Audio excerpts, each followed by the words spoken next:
High class. Stay a while and listen. For I'm about to introduce you to a weapon so massive it makes even the mightiest of monsters tremble in their scales.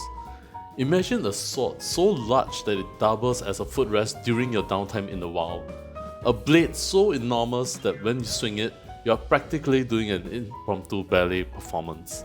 And a weapon so powerful that even your friends will start calling you Cloud.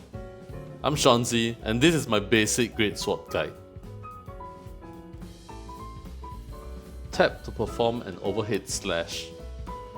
Tap again to do a wide slash, and tap the third time to do a rising slash. These are the basic 3 attacks. If you tap and hold, you can perform a charge slash. Tap and hold again after charge slash to get into strong charge slash. Tap and hold again after strong charge slash to get into true charge slash.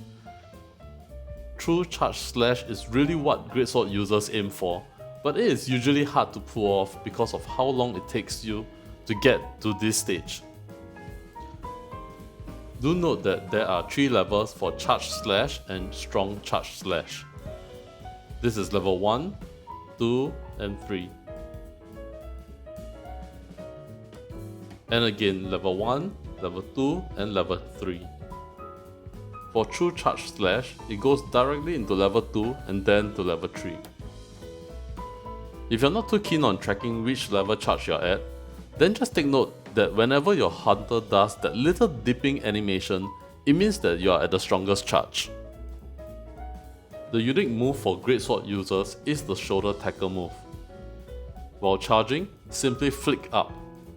This shoulder tackle move allows you to take minimal damage while maintaining your charge level.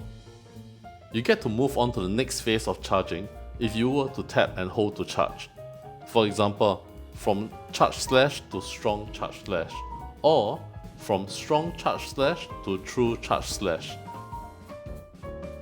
You could also simply tap to perform a strong wide slash and continue to tap for a slap. Oh! Yes, you heard it right, it's a slap.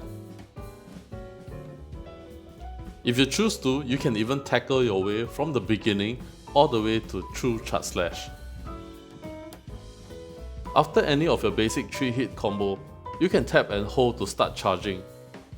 After charge slash, if you do not wish to continue into the next charge phase, tap to perform a wide slash. And you can either tap to get into rising slash, or tap and hold after wide slash to get into charging phase once again.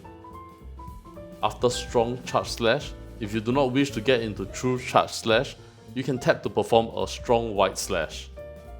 To sum it up, you usually have the option after each attack to either do another attack or start charging up.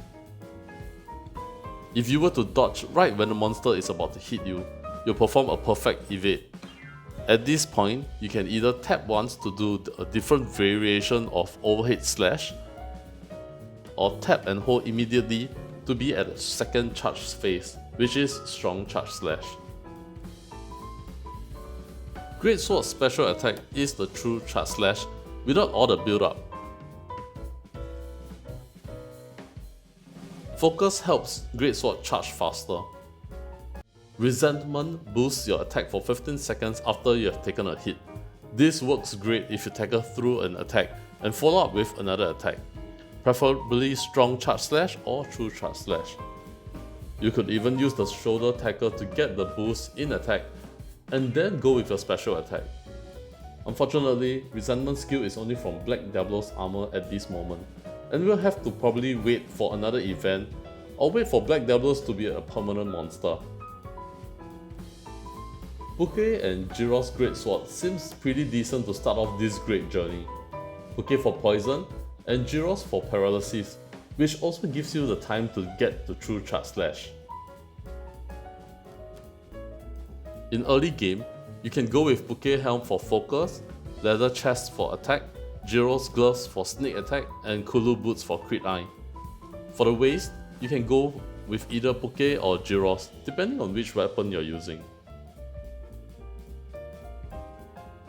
In mid-game, if you have unlocked Jewel holders, we can start making changes to the build. Swap out Bouquet Helm for Kulu Helm. This gives you lock on and crit. Swap out leather chest for Poké chest for focus.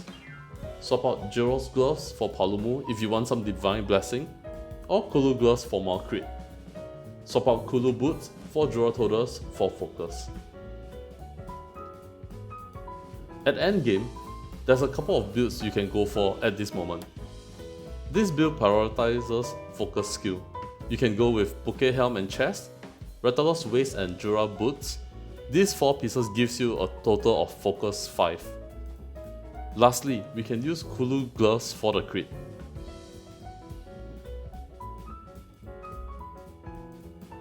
This build focuses on building up special as soon as possible so that you can wreak havoc with it. Palumu Helm and Gloves for Concentration 3, Anjanath Chest and Waist for Special Boost 3, and Jura Boots for Focus 2. Concentration 3 increases the amount of special gauge you feel per hit by 15%, and Special Attack 3 increases the damage of special skills by 20%. This build aims to use non-charge attacks to quickly build up to the status threshold so that when the monster is paralyzed, you can lock onto the monster part that you want to break and use True Charge Slash on it. This build uses Poké Helm and Chest for Focus 2, Rattan Gloves for Lock On, Jiro's Waist and Boots for Paralysis Attack 3. This general build takes advantage of Lock On to trigger Weakness Exploit. Weakness Exploit increases your affinity or crit chance when you hit a weak spot. Concentration helps you get to your special attack quicker. To achieve this build, we can go with Kulu Helm for Lock On and crit, Rathalos Chest for Weakness Exploit 2, Palumu Gloves for Concentration 2, Rathalos Waist and Duratoda's Boots for Focus 3. Now if you give off alpha energy all the time and would do anything it takes to see huge damage numbers, you can try out this build. Kulu Chest for Guts 2. Guts level 2 allows you to survive one hit that was supposed to kill you if your HP was 70 or above. Diablo's Helm and Gloves for Heroics 4. This boosts your damage by 40% when your health drops to 29% or lower.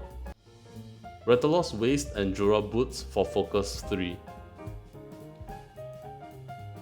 With this build, we take advantage of the unique Shoulder Tackle moveset.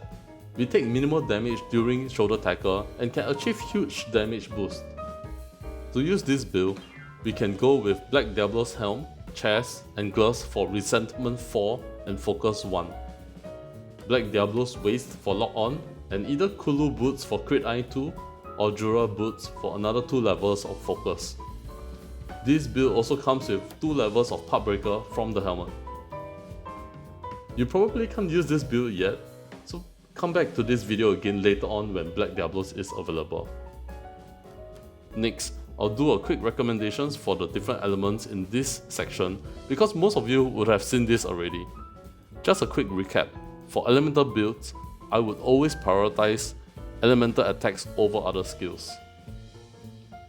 For fire, we can go with Anjanath Helm and Gloves, Rathalos Chest and Waist, and Duratoda's Boots. This build does not have Lock On. For water, we can go with Poké Helm, Jura Chest and Gloves, Rathalos Waist, and Jagra's Boots. For thunder, we can go with Kulu Helm, Toby Chest and Waist, Palumu Gloves, and Jura Boots. I have included Concentration 2 in this build because Greatsword special attack is really strong.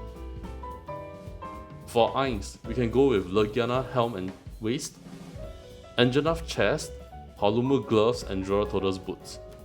Other than Ice attack, I have included Anjanath Chest for special boost and Palumu Gloves for concentration. To conclude, I feel that Greatsword is not really a weapon for new players because you need to learn the monster's attack pattern.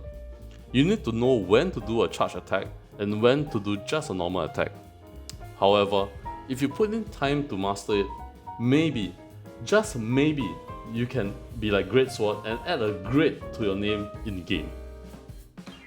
I hope you have enjoyed this video and learned something new about the greatest sword of them all. For all you Greatsword vets out there, if you have any pro tips, feel free to drop it in the comment section below. Thanks for watching, and I'll see you in the next one. Class dismissed!